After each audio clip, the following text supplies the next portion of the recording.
Now, we have known for a long time that there have been complaints flying around in the Southern Baptist Convention. Hello, Jeff. How are you doing? Are you there? Are you there? I'm here. Am I coming in okay? Yeah, you're coming in great. Can you hear me? I can hear you. I can hear you. Everything's good. Okay, well, thank you so much. Lately, the internet's been cutting in and out. I think the deep state is trying to interfere with our ability to. No, I'm just joking. I'm not that paranoid, but I've been having a lot of problems with the internet. So forgive me if it cuts out for a couple seconds here and there. Yeah. So this is the Big Brown Gadfly. I know I've been doing a lot of different broadcasts, but there's a lot of news coming in because of this election. And one of the things that came up today in the Capstone Report is a brand new report where they have discovered many documents that really show us to the large extent to which Democrat and anti-Trump Republican money has flowed into various political action committees that then have landed in the hands of partners of Southern Baptist leaders or potentially Southern Baptist leaders. So we've heard for a long time that Southern Baptists complain about Russell Moore in particular. He's almost kind of low-hanging fruit at this point because people are so upset by some of the positions he's taken. He was very vocally anti-Trump. We've been hearing this for a long time, but there's always been this room for people to deny that there's any kind of quid pro quo arrangement. There's always been room for people to maintain that actually, no, it's not that people are buying off leaders in the Southern Baptist Convention. And it's not, people even sometimes deny that these leaders are actually working against conservative causes. But with these latest documents that came forward, it's pretty disturbing. So, Jeff, I just wanted to kind of walk you through. Did you get a chance to look at the article that came out in Capstone Report? Yeah, I read through it. It's fascinating when you start getting into who's funding what and what are they actually trying to accomplish. That to me is the key. Really, it's coming down to what are they actually trying to accomplish within the SBC and ERLC and all that kind of stuff. Right. Now, some people might look at that and say, well, okay, what's new in this? People have been running around sharing rumors about George Soros financing Russell Moore. Well, I'm going to say there's a lot that's new in this. In particular, what came out in the Capstone Report is the extent of Pierre Omidyar's involvement, which is actually more direct than George Soros's involvement, and it's pretty vast. Pierre Omidyar was the founder of eBay. He's rabidly anti-Trump. He has this thing called the Democracy Fund, and they directly gave $50,000 to the ERLC to host this MLK50 conference. This was in 2018, and this was really the launch of it was the lurch towards extreme radicalism that we saw in a lot of SBC leaders. Prior to that, you had these sort of milquetoast statements from various SBC leaders that they wanted to back away from the old GOP corruption, et cetera. But in 2018, with that conference, they brought in critical race theory. Then they primed everything up to get rid of Paige Patterson and to really push the feminism. Then Revoice, that conference that was very pro-LGBT, came with a lot of Southern Baptist people involved in endorsing it. So that move towards the left came apparently with money. This came from Pierre Omidyar. Now, do you know, if you don't know a lot about Pierre Omidyar, I'll give you one example. He funded Glenn Greenwald so that he could fund The Intercept. And this was back when Pierre Omidyar was the darling of all the progressives and from some conservatives, because he was on Snowden's side when Snowden he leaked all of those documents, et cetera. And so he was seen as a champion of freedom of the press. But Glenn Greenwald just had to resign from The Intercept. I don't know if you followed that, but basically the editors of The Intercept told Glenn Greenwald that he couldn't publish anything about the Biden family's corruption. Now, this is a sign of the times that, Pierre Omidyar and the groups that he funds, they really are about getting the Democrats elected at all costs. So they are about covering up corruption. So Snowden's document leak, that is no longer the style of thing that's going to be helpful in the Pierre Omidyar world. Now, the reason why this is significant is because if, in fact, Pierre Omidyar was already funding, and he was bragging on his own website about how much influence they were going to have with the Southern Baptist Convention. They were really excited about funding the MLK50 Conference. And now you have to, we'll get to Soros and Singer because those are also disturbing. Let's just talk about Omidyar for a while. Now you fast forward 2.5 years. It's the fall of 2020. We're in the middle of this contentious election. And in the middle of it, when there are still 7 states that have contested votes and there are lawsuits, there's affidavits coming out about all of this misconduct. It's not at all clear that you can just put the election to bed. You have the ERLC coming out with a statement to the effect that there is no voter fraud. They completely endorse the assessment by these very questionable experts and questionable news outlets like the New York Times when they say there's no voter fraud, as if it's like a message from God. He endorsed that, and to a certain extent dismissing the concerns of millions of Southern Baptists who voted for Donald Trump. Jeff, how far would you, like, looking at this, because you're not in the Southern Baptist Convention currently, right? Right. Okay. So how much do we sound like crazy people, those of us who are in the SBC? Because, I mean, is it just that we have gotten so intoxicated with our, Russell Moore derangement syndrome, or is there a there with all of this? To me, there is a there, and here's why. When we're looking at the mainstream media, when we're looking at big tech, we're looking at social media and all of the statements that they're making specifically about this election and about the aftermath and the voter fraud and all that kind of stuff. One of the things that I keep seeing is that they keep saying matter-of-factly that there is no voter fraud. And this is what goes along with, like, exactly what Russell Moore and the ERLC was putting out, was that they were saying matter-of-factly, without a shadow of a doubt, there was no, and they almost always say that, and correct me if I'm wrong, but I believe that they said this in the ERLC statement, was there's no widespread voter fraud. Did they use the word widespread in that statement? You remember? Well, they let me pull it up. Let me see if I can pull it up. I do remember that that the language has been changing. I don't know whether they did. I think they may say that there was virtually no voter fraud.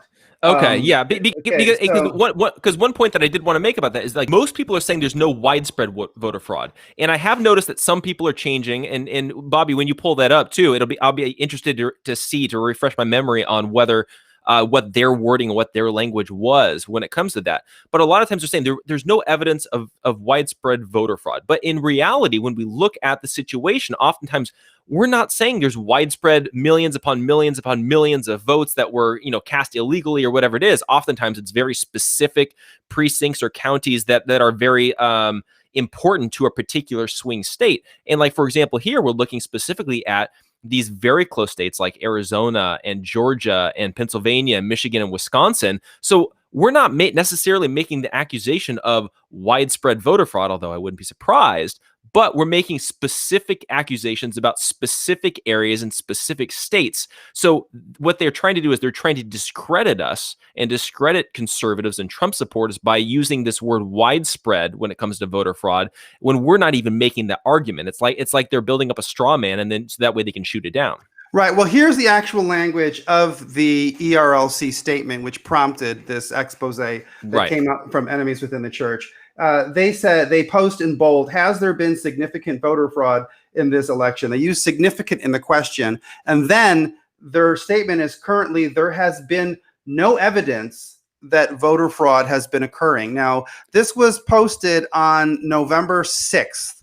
So, I mean, there's more evidence now, but even on November 6th, there already was a great deal of concern, and the whole country had been in this debate about mail-in ballots. There had already been lawsuits prior to voting where people were trying to stop the mail-in ballot system from going through there, and they were trying to force states that were going to use the mail ballots to at least have some modicum of security. So, for instance, Texas said that if you use a mail-in ballot, you have to deposit it at a certain location. You can't just drop it in any post office, right? So it was incredibly, it's just, there's no way around the ERLC statement. It was irresponsible. Just an intelligent, rational person looking objectively at the evidence had no grounds to say this. And as you're pointing out, even the mainstream media shifted to saying there's no mainstream, or there's no widespread, or there's not enough data to show that there's fraud that would be sufficient to sway the election. Some of these mainstream sources, I've even been seeing this on ABC and CNN, they've even now word crafted their language a little bit to say, well, there's not enough, the chances that Trump would be able to change the outcome of the election are very low because the chances of him going to court and them doing it. So they're not even trying to stake their flag in the sand on these claims that voter fraud doesn't exist. Okay. So you have, I mean, what do we do as a denomination, as a Christian denomination? And then we can look at the funding sources. And I don't think that we are slandering anyone. I don't think that we're being unchristian in saying, I mean, because there's a lot of passages in the Bible that warn you that where your treasure is, that's where your heart is going to be also, right? And basically the entire book of Proverbs constantly warns about ill-begotten gains and don't go into partnership with evil plots and things like that. So the fact that the Southern Baptist Convention has leaders who are getting all of this money from these very, very nefarious sources is troubling enough. But even just if we look at just their statement, okay, like let's say we don't question their motives or we don't question why they did this. What do we do with the fact that this is a Christian denomination? All right. And, Russell Moore's group represents 15 million Southern Baptists, the vast majority of whom voted for Donald Trump, largely because they feel that he defends their Christian values. Millions of those Southern Baptists now are among those who want to see this fraud investigated. Jesus Christ said that whatever is said in the darkness is going to be shouted on the rooftops. Paul said that, you bring light to the darkness because the darkness flees the light, etc. We need to know what happens. If there is a system of fraud entails lying and it entails stealing, and Jesus wasn't behind that. So, I mean, what do we do with a denomination where you have the president, J.D. Greear, who has basically lined up behind this version of it? You have the presidents of the seminaries that have lined up behind this. Albert Mohler came out and said that he thought that it was irresponsible that Donald Trump was talking about voter fraud. You have our political arm is saying this. Is the Southern Baptist Convention essentially completely lost now because of politics? I mean, what do we do with that? This is so unchristian. It's unbelievable. And it's just bad form to be that dismissive towards so many of the people who are sending you to Washington to represent their faith in the public square. Yeah, I mean, what strikes out to me on one hand, it seems like these same guys are trying to tell conservatives stop making an idol out of politics and stop being so involved. Stop, it's like they're calling people off of an engagement, and then they go full on engaging with leftist propaganda. So it's really interesting that it's like they're accusing conservatives of worshiping politics because we're too actively involved, yet that's all that they do. They just hide it behind like Christianese language and and things like that. But I think when it comes to this, I think when you couple their ideology and what they're teaching and what they're preaching with these funds, I think we begin to see the full picture. And I don't see anything wrong with trying to connect these dots, specifically because when we're looking at what's actually going on here, right? And then we compare it with what Jesus was confronting in the Gospels when he was going against the Pharisees. We got to remember, Jesus went after the Pharisees not just on theological terms. And this is something that I think oftentimes we have to remember. He wasn't just making a theological point about because they were preaching a gospel when they were actually, doing evangelism, let's say, and they got a wording wrong or they were, redefining sin or whatever it is. No, he was also talking about their hypocrisy. He was also talking about how they were profiting off of the backs of their congregations. He was also talking about how they were abusing and misleading their followers. And so that's where I think we are allowed as believers to imitate Christ and confront these leaders, not only for their bad ideology, even if you say, well, this has nothing to do with the gospel, but that doesn't mean that they're not wrong. They are wrong. And we can also look at where they're profiting from, just like Jesus did. Jesus went into the temple. He threw over tables. He told them, stop using my Father's house as a marketplace and to profit from. He confronted this. And I think that we as Christians, oftentimes we're told, don't confront religious leaders in this way because you're being mean, you're being unchristlike. No, in fact, I believe you're being more Christ-like by confronting these leaders for where their money's coming from, for their bad ideologies, for their bad politics, and all of this. To me, that's the most Christ-like thing that we could be doing right now. Well, I think we're on solid religious ground to say that someone who has gotten into a position of leadership in the name of Jesus Christ cannot take the Lord's name in vain. He cannot take lightly the fact that he is in a position of authority, basically to advance the kingdom as part of the Great Commission. In fact, they wanted to change the name of the Southern Baptist Convention to the Great Commission Convention. Okay, so that's why he has power. And so he cannot misuse the name of Jesus Christ. I think that's important. The Lord shall not be mocked. Now, when we look at the actual extent of the funding, let's just take a look at this for a moment here. He gets $50,000 from the Democracy Fund, but it really goes beyond that. When you look at the Democracy Fund and you look at the Open Society Foundations and all of the different organizations that come down from there are many different interlacing organizations and that all circle around. It's like a circuit of people who fund each other, right? And so we find that the Trinity Forum, there's ties to Pierre Omidyar there, and many of the speakers there are people who are also platformed by the ERLC, and they're also platformed in various Democratic campaigns that then also get money from George Soros. There's a lot of ties to the American Academy of Religion, which this article didn't go into, but I have been looking at that for a while, at the flooding of money into some of these educational things, which then affects the seminaries, all right? And just to give you a sense of how huge the tentacles are of this money, here's something that I was only able to piece together recently. When I was driven out of my job in California, I was driven out by my dean, Elizabeth Say, who was the leader of the Clinton Global Initiative there in Los Angeles. This is when Kamala Harris was the Attorney General, and the associate dean that was also overseeing me was the mother of one of Jesse Jackson's children. Okay, so Elizabeth Say, she was really hounding me, driving me out of my job, did all kinds of nefarious things to get me out of my job. She had a position, an office in the American Academy of Religion. Then I come to a Southern Baptist seminary in Texas, and I'm driven out of my job there by the provost, who basically fired me, is a fellow at the Ethics and Religious Liberty Commission, which is getting money from Soros and is getting money from, they're going to say, well, no, there's not a direct check, but come on, the money is all floating around there from Singer, Soros, and Omidyar. And so basically they're also tied to the American Academy of Religion. So they're completely, what they have done is they have yoked themselves to the world. And let me just ask you a philosophical question that was posed in that article. And I think it's an interesting question to ask.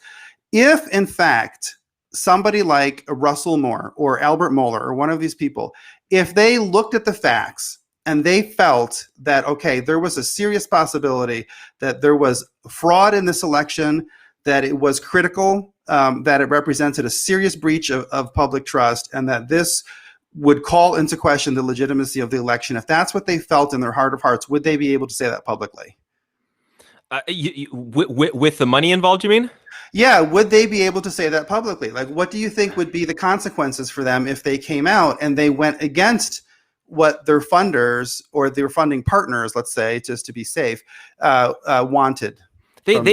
Honestly, they would more than likely get cut off, and that's the key distinction here. Is like a lot of times these things, it's not like they're necessarily getting direct commands. Although at a certain point, I wouldn't be surprised sometimes, but that's getting a little too conspiratorial and too down that line. So I don't necessarily want to go there. But a lot of this money is often tied to particular ideologies, and there's this. It's almost like an unspoken agreement to a certain degree that you're not going to turn on the person who's giving you the money, right? And so for a lot of these guys, whether it's Soros, whether it's singer or whoever it is, they're giving money to these different organizations, specifically within Christianity, with the expectation that that those leaders that they're funding are not going to turn on them or their ideologies or their agendas. And so they know that if they speak against what these guys that are funding them are doing, then they're going to get cut off. No more donations. They're not necessarily going to be like, okay, give us a refund. We're going to take back all our money, whatever it is. It's just no more donations. It washes up, Right. it dries up. And I think that's the danger with having so much money from a handful of these very influential guys, because I've been wondering too, ever since that MLK50, like you were talking about earlier, it seems like there's been a drastic shift within the evangelical church, both dealing with the Gospel Coalition, dealing with the Southern Baptist Convention, and all of these different, Christian organizations. It seems like there's been this shift. And I think that, we've oftentimes been accusing, okay, well, it has to do with the money. It has to do with, church attendance or trying to relate to the progressive left. Well, maybe it just literally has to do with who is funding these guys. And maybe that's where this shift has taken, because I've been shocked at how drastic of a change I've seen in a lot of these guys' ideologies and what they're preaching from their pulpits. I mean, guys like Al Mohler, I used to look up to this guy. I used to go at Shepherd's Conference. He was always my favorite speaker at Shepherd's Conference when I went there. And then all of a sudden now he's doing a full 180. And I think it comes down to, where is this funding coming from? Right. Well, okay, let me just read what one of the documents that they found at Enemies Within the Church. This document comes from a 2015, the proceedings of the Open Societies Foundation. This is October 2015. They had a section of their meeting notes that said the following. In the course of our work, we were able to generate engagement by a group of mayors through Emma Lazarus II fund grantee, and then it goes on and lists all these different people that they were engaging, and some conservative voices such as evangelical Christians and Southern Baptists through grantee National Immigration Forum. In the face of this pressure, the Obama administration announced September 20th that by 2017 it would raise to 100,000 the total number of refugees the U.S. takes worldwide each year. While we applaud this development, it falls short of the proposed special allocation. We and allied advocates believe the U.S. can and should do more. What this document is saying, now remember that earlier this year when the Soros issue came up again, there were all of these Baptist newspapers that swore up and down that there was no link between the ERLC and Soros. Do you remember that? Yes, I do. And they hung all that on this little distinction that they were part of the evangelical immigration table, that they were not part of the National Immigration Forum. Now, we all knew that the National Immigration Forum basically funded and controlled the evangelical immigration table. But this here is the actual documents from Soros's group. This is the Open Society Foundation. And what they're saying here is that they intended to funnel large amounts of money to the Southern Baptist Convention, specifically with the goal of pressuring, that's the word that they use, pressuring government officials to admit more refugees. Now, the conflict of interest here is enormous because like a lot of other denominations, the Southern Baptist has a lot of operations that are based on charitable giving, right? And so if they can put forward the idea that they're going to be planting churches and teaching people English as a foreign language and doing things through Baptist Child and Family Services, et cetera, they stand to bring in large amounts of money through refugee resettlement. And it's as clear as day that as early as 2015, George Soros in particular was saying the Southern Baptists, and they named the Southern Baptists, and in this section, other than the Catholics, they don't really mention any other group. So they thought of the Southern Baptists as their point people to the evangelical world. They really targeted them with money. And that National Immigration Forum, Russell Moore has his own webpage on that group's website, and he was a speaker at their conference. So it's undeniable that this is where the money was coming from, and it came with a very specific political purpose. And you were saying that they would get cut off if they stopped basically parroting what these funders wanted, and I think that's exactly what Pierre Omidyar did to Glenn Greenwald, or at least that's what the other editors at The Intercept did. when he published things that were critical of the Biden family, he ended up having to resign. And so now he has his own little independent website going on. But this is very disturbing. And even if you are a progressive, even if you believe in speaking truth to power and you believe in racial justice, I got to tell you, I have a lot of friends who are on the progressive left and they don't like these people. Particular Pierre Omidyar. I mean, I know a lot of progressive Christian artists who don't like the way that Pierre Omidyar, because he was eBay. I mean, the way that he monetizes these different artists, and a lot of his money, just like Paul Singer, that's another one. He makes a lot of his money through vulture fund operations. That's why he came under so much criticism by Tucker Carlson. These are real serious ethical issues. This is not just a minor thing of those smelly old Republicans who don't want us talking to Democrats and who are just going to pound us over the head about abortion and don't care about charities. No, even the people that I know who care about speaking with a prophetic voice to the culture, who care about the oppression of the poor, who care about the exploitation of the oppressed, they don't like a lot of these funding streams, because a lot of these funding streams are really manipulative, they're exploitative. Pierre Omidyar himself, he has basically created a model of charity that is for-profit charity. So, I mean, he openly puts that out there, that he doesn't believe in just having nonprofits. He believes in doing kinds of charity that bring revenue into his company. And he thinks that this is some novelty, this is some kind of innovation. And that's what the Southern Baptist Convention is really entangled in. I don't think that they can really deny these connections when we have the tax returns that show Pierre Omidyar's Democracy Fund cutting a check to the Ethics and Religious Liberty Commission of $50,000 to do the MLK50 conference. And here's the thing, I don't even think that they need the money, honestly, because, I don't think we're going to find $14 million flowing directly from these funding sources to these people in the ERLC. I don't think that they need these funders, all of these funders' money necessarily. If anything, I think they're actually using the money that's coming from the Southern Baptist tithes as to fund initiatives that are like a gift to these people. So the money's actually possibly moving in the other direction. It's moving towards Soros and Omidyar and away from the tithes that are paid by people in the Southern Baptist churches. But I think what worries me is the possibility that what they're really motivated by is some kind of self-advancement for the individuals who are leaders. I mean, if they really had an ideological commitment to the tenets of the Democratic Party, they wouldn't be defending Joe Biden. I mean, every committed liberal, the people that we go on, like Jason Dutch, they're not wild about Joe Biden. I mean, who's going to go and stick their neck out for someone like that who does not really represent the liberal ideals all that strongly and defeated a lot of the other people in the primaries who do a better job of representing liberal ideals?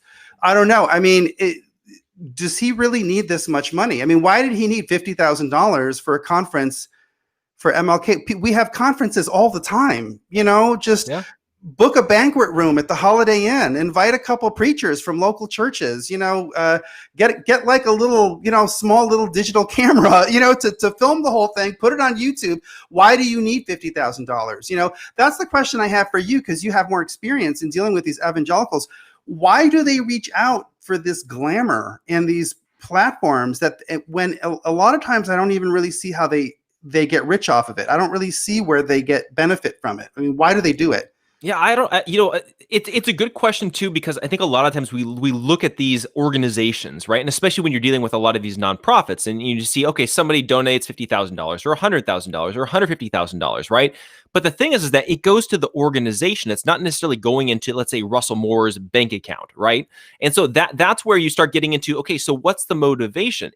Now the question is, maybe it's not, like you're mentioning, maybe it's not as much about the money.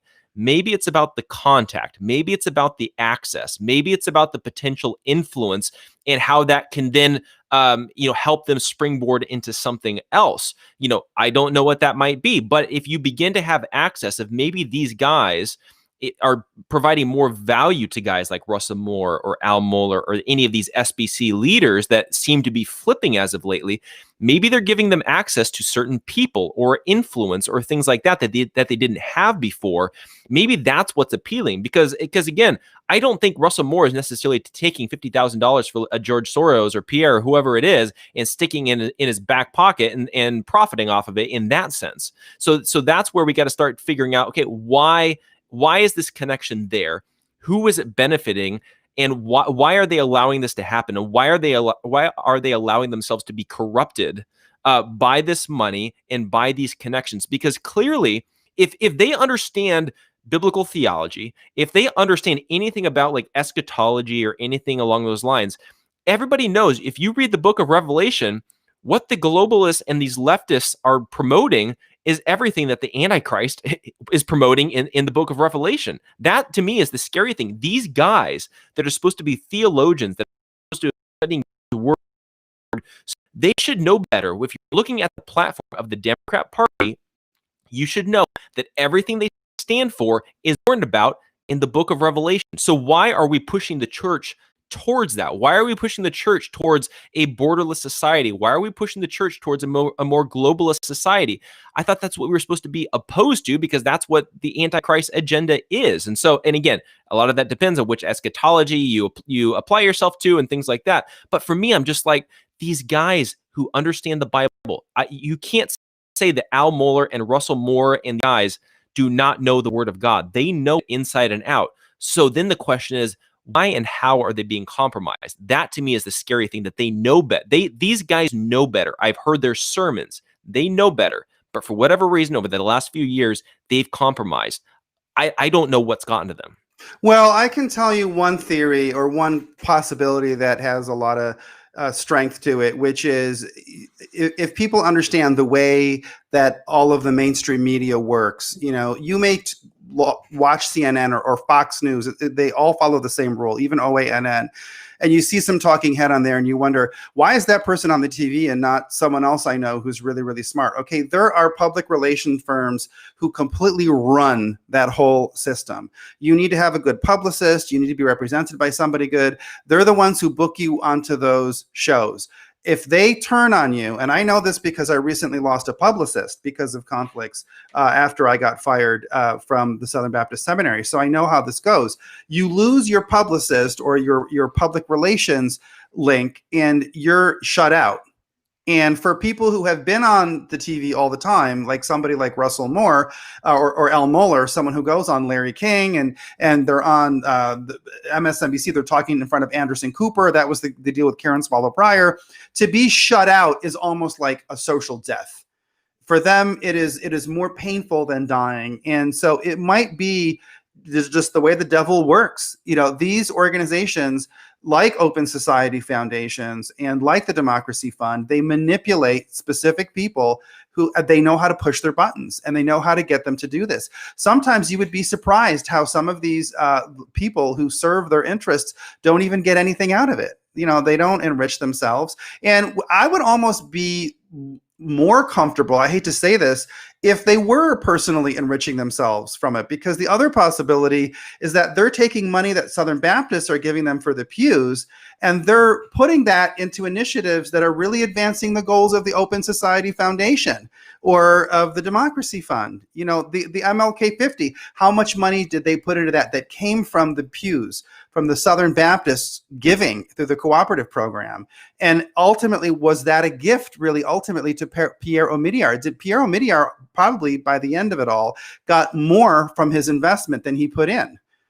Because it served it, because the ERLC right now is going in the reverse direction that it was supposed to be. This was supposed to be an organization that went to DC and represented Southern Baptists' faith and interests to the people in government. Now what it's doing is it's a portal by which all of these wealthy and powerful political interests, they get to walk into the Southern Baptist like a candy store, right? The ERLC basically sells them or offers up to them all of these Southern Baptist people and their opinions and their voting patterns and all of that. And that's the way that the influence flows. It flows in the reverse direction, and it's very, very inappropriate. Now, the hard thing about this is there are so many people not just Russell Moore and L. Mohler. There are all of these other people who cover for them, because all throughout the Southern Baptist Convention, you have people either they got into financial trouble, or they have a family secret or something that they're trying to hide. There's all these people who need to protect themselves, and for whatever reason, that means that they have to protect people like this. So I think that we have to be cautious about not just harping on Russell Moore, because he's low-hanging fruit at this point. And I know of many people in the Southern Baptist Convention who love for everyone to complain about Russell Moore, because it means they're not looking at what they're doing. I think we have to look at what's going on with international missions, with North American missions, at the seminary.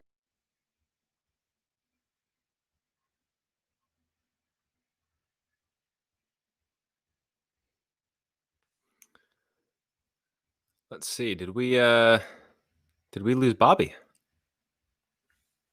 Let's see if he comes back on.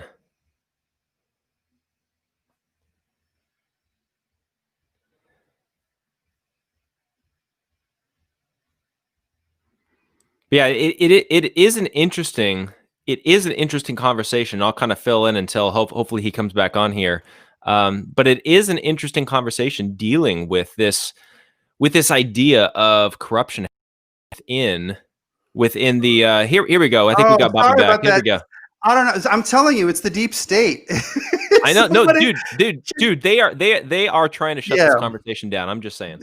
They really are. Yeah. But you see my major point, which is that there's a lot of people protecting them. This corruption is going by it is so deep. And it is amazing to me how threatening Donald Trump is to them.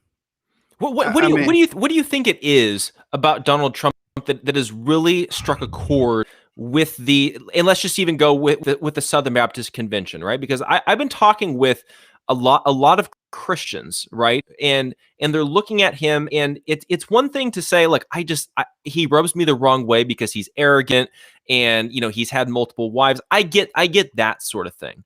But it seems to me that there's this vitriol even coming out of the conservative Christian, at least traditionally conservative Christian, faith.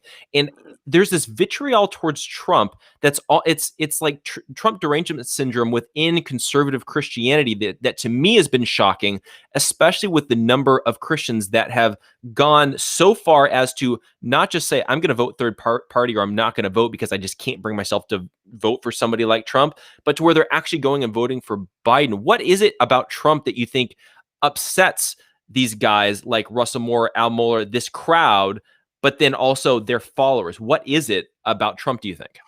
I think it has to do with what evangelicals have gone through in their own institutions, in their Christian institutions.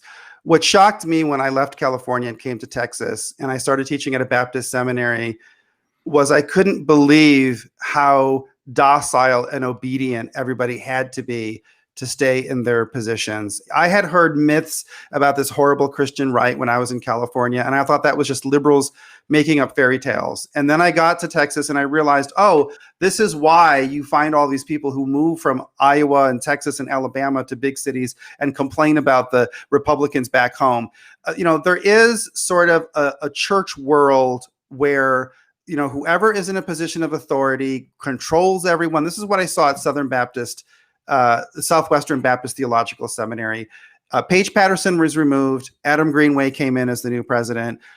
You had basically a large percentage of the students and the faculty who went overnight from being slavishly devoted to Paige Patterson, would never say anything negative about him, to all of a sudden doing the exact same thing to Adam Greenway. And I said to myself, there's no way that this can hold. I mean, I know what everybody's saying behind this guy's back. I know what everyone's thinking. I'm not going to play this game. What happened? I got fired. I mean, they're ruthless. And so I think what happens is a lot of evangelical Christians, they love Trump, not just because he takes on the liberals, but because he represents what so many of us have dreamed of, which is somebody who could overturn these suffocating systems of power and these people who compromise all the time and who threaten our jobs and our livelihood if we don't go along with their program. And I think that because Trump unleashes that energy in such a large sector of the evangelical community, that the people who are the bad actors, I mean, let's face it, the people who are in charge, who have their little clique of friends,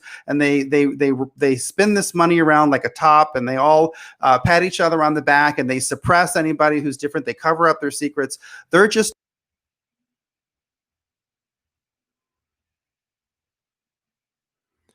I think we've got the deep state going again. Yeah, I'm sure Bobby will come back on. Yeah, it's crazy that that it keeps cutting out. But I think kind of going along with his point, and I'll reiterate it to Bobby when he comes back on. But what's interesting to me is in me saying this is something that oftentimes it gets me in trouble when I say this.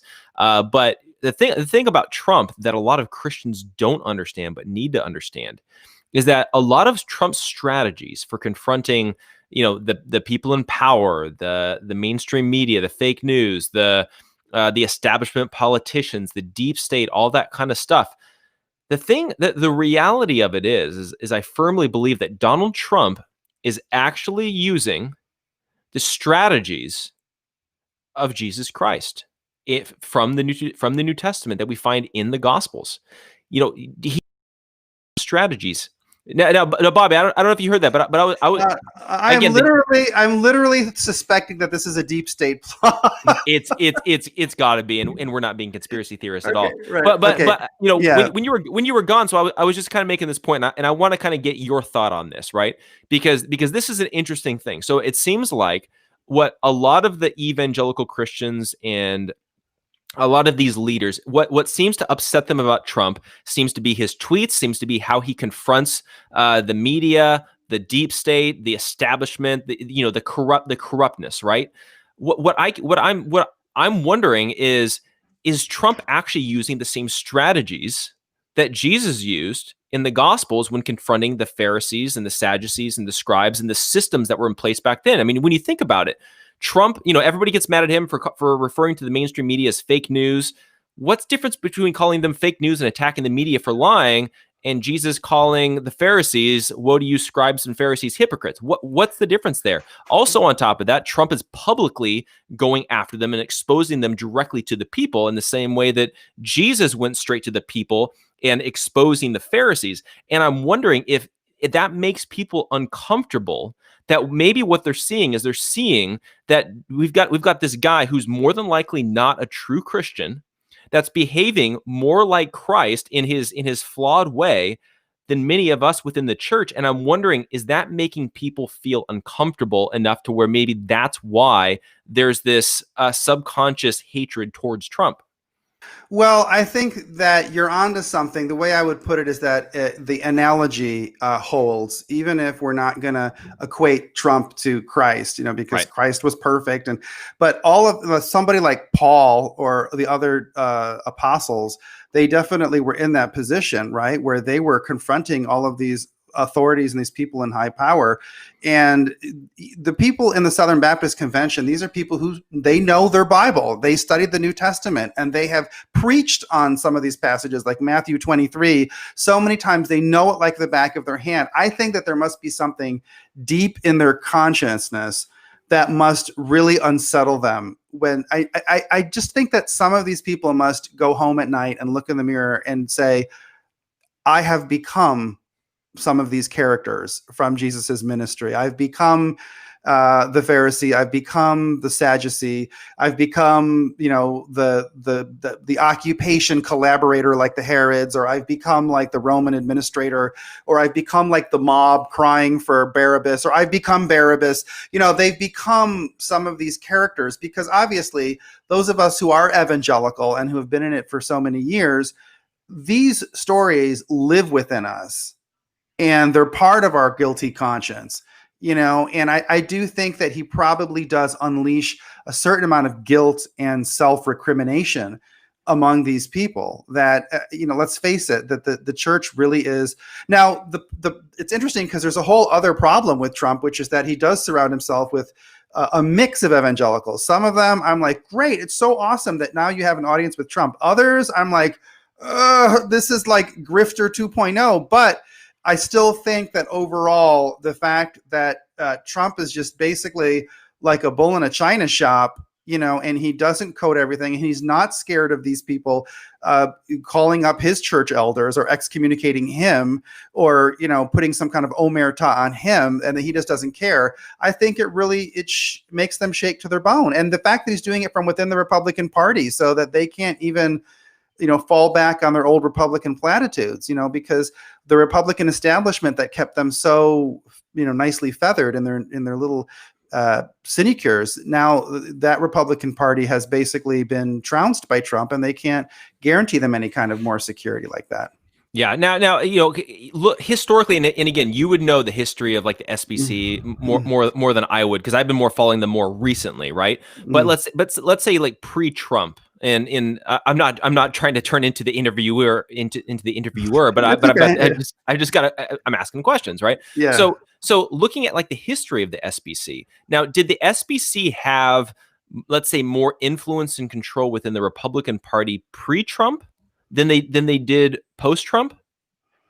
Well, it's interesting because George Bush was a Methodist, but yes, the answer to that is very much yes. The SBC had a lot of influence. During the Reagan era, during the 90s, they were integral to the whole anti-Clinton groundswell. And during Bush, they were able to command a lot of political influence.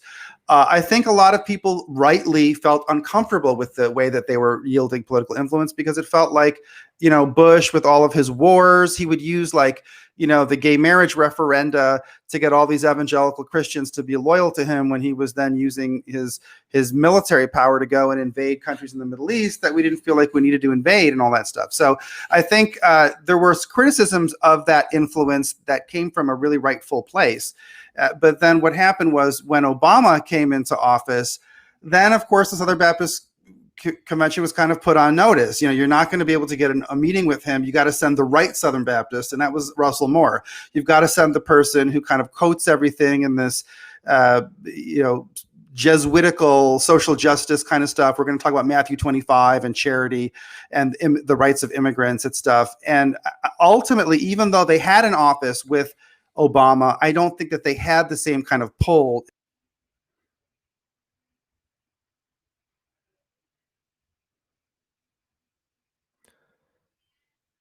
Man, the deep state does not want us talking about Russell Moore and his connection with Barack Obama. Yeah, it is interesting, and and kind of I was asking that question to Bobby specifically because what I'm wondering is, pre-Trump, were we seeing maybe access to the president and access with influence to or with a lot of these political leaders from the Southern Baptist Convention? And so what I'm wondering, and I'll ask Bobby when he comes back, is could part of why the SBC has turned on Trump and gotten into Trump derangement syndrome, could this be, and again, I'll ask Bobby when he comes back on, but could this TDS be specifically that they're frustrated that they no longer have access, that they no longer have the same influence that they have, and that they want to go back to the political of no? Okay, so Bobby, let me ask you this, because I was just basically following up here, right? So one of the things that I was wondering with that previous question that I was asking you, right, was could some of this Trump derangement syndrome that's going on within these evangelical leaders, specifically even within the SBC, right, could some of this be that they used to have access to the president? They used to have access and influence over the political system that under Trump that they don't necessarily have anymore. Because like you were saying, Russell Moore, he used to have an ear with Barack Obama. They used to be around with George Bush and things like that. Could it be that they are no longer a part of the inner circle of a Trump administration, and they kind of want to go back to the old way of politics where they were a part of the system and they were a part of the swamp, and they had the ear of the president and these other political leaders that maybe they don't have anymore? Or am I just going completely conspiratorial here? No, I think that makes a huge amount of sense. Obviously, they found themselves in a trap with the rise of Trump, because they really were very hostile to him during the primaries. They were really majorly backing Rubio and Cruz, and neither of those panned out. And they had already gotten themselves into a very servile position under Obama that was ultimately kind of just, they were being exploited, if anything, by the Obama administration, because the Obama administration was not going to bend on some of the social issues that the Southern Baptists care about. So I think when Trump came in, they were just, they had put all their hopes in the Democrats, and the Democrats were not going to really bend to them. And then on the Republican side, they had put all of their hope in people who were against Trump. So they had just burnt so many bridges. And it was painful not to have those bridges anymore. But also, I think on a larger sense, the older generation that was part of the conservative resurgence, a lot of those people I respect, but the reality is they did not really pave the way for a younger generation to come up under them. And they didn't really deal with the threat that was posed by someone like Albert Mohler, who, he's been in position since 1993. President of the Southern Baptist Theological Seminary. That's 27 years. That's longer than almost all the presidents of Harvard. You just don't stay as a president of a university for that long. And the conservative resurgence generation, I think that they just didn't, they were very confident that they were in a comfortable position and that the money was going to keep on flowing in from the tithing. And they didn't really prepare for a transition. So they were caught off guard, as far as I can see. And you have now the ERLC, which the ERLC, that the people who rotate around that world, they now control everything. They control all the seminaries. It's really people who are tied to that circle who are in the management positions in all of the seminaries. Obviously, the North American Mission Board is going to be heavily tied in with them, and the International Mission Board. If you look at the people that the ERLC has on their website as speakers or columnists, they're often people who have positions in these other entities in the Southern Baptist Convention. And